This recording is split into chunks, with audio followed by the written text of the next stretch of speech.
Back to news. రాష్ట్ర revenue గృహ నిర్మాణ సమాచార శాఖ మంత్రి పొంగులేటి శ్రీనివాసరెడ్డి ఖమ్మంలో కన్నీరు పెట్టుకున్నారు.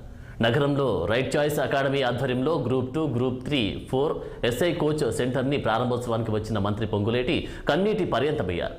ఖమ్మం నగరంలోని భక్త రామదాస్ కళాక్షేత్రంలో రైట్ చాయిస్ ఆధ్వర్యంలో ఏర్పాటు చేసిన ఆత్మీయ సమ్మేళనానికి పొంగులేటి శ్రీనివాసరెడ్డి హాజరయ్యారు.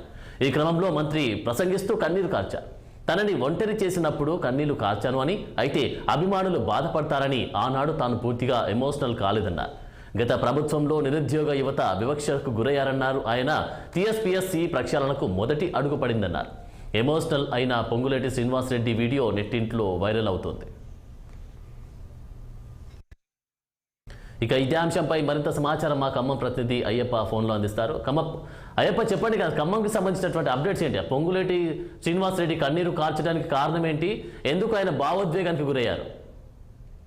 ఆనంద్, ఖమ్మంలో ఈరోజు రాష్ట్ర రెవెన్యూ గృహ నిర్మాణ శాఖ మంత్రి పొంగులేటి శ్రీనివాసరెడ్డి పర్యటించారు. ఈ నేపథ్యంలో ఆయన రైట్ చాయిస్ అకాడమీ నిర్వహించిన గ్రూప్ 2, 3 ఎస్ఐ కోచింగ్ సెంటర్ ప్రారంభించడానికి వచ్చిన నేపథ్యంలో అక్కడ మాట్లాడుతూ కన్నీరు పెట్టారు.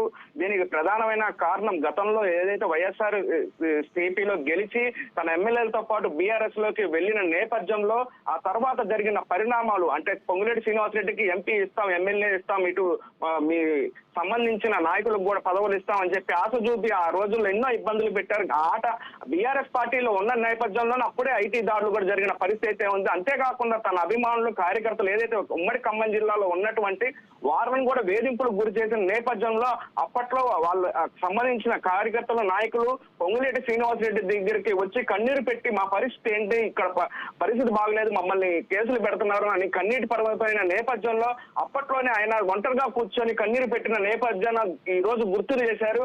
అప్పుడు జరిగిన సంఘటనలు ఏదైతే రైట్ చాయిస్ అకాడమీలో ఈ రోజు ప్రసంగిస్తున్న నేపథ్యంలో ఆయన కన్నీరు పెట్టి అప్పట్లో జరిగినటువంటి బాధను ఈ రోజు చెప్పుకున్న పరిస్థితి ఉంది. అప్పుడు పరిస్థితులు ఈ రోజు ఏదో ఒక రోజు మనకి అనుకూలంగా మారుతాయి, మనం ముందుకెళ్తామన్న ఈ రోజు చూసాము.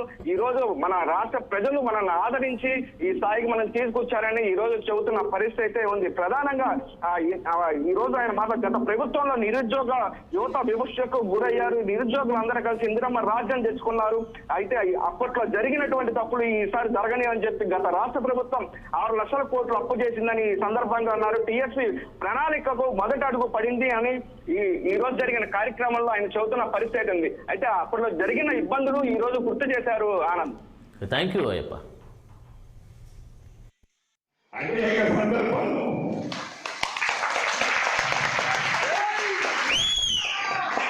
అనేక సందర్భాల్లో కన్నీరు నా కార్యకర్తలు, నా నాయకులు పెట్టుకున్నప్పుడు వారి ముందు నేను బాధపడితే